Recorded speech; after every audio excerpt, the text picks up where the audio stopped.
প্রিয় বন্ধু আমার, নষ্ট হইয়েন না। ছেলেরা আমার, বাপ বরবাদ হইও না। মনে করো কেউ বলে নাই, তবুও নষ্ট করো না নিজেরে।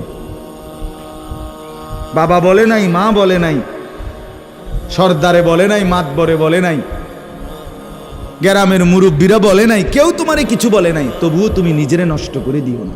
হযরত ইব্রাহিম আলাইহিস সালাম পুরা কওম, আপন মা আপন বাপ সবাই মূর্তি পূজক, কেউ তো ওনাকে ইমানের দাওয়াত দেয় নাই, তবুও সেই ছোট্টবেলার থেকে তিনি ওইখানে থেকেই উনি খুঁজে নিছেন আল্লাহকে।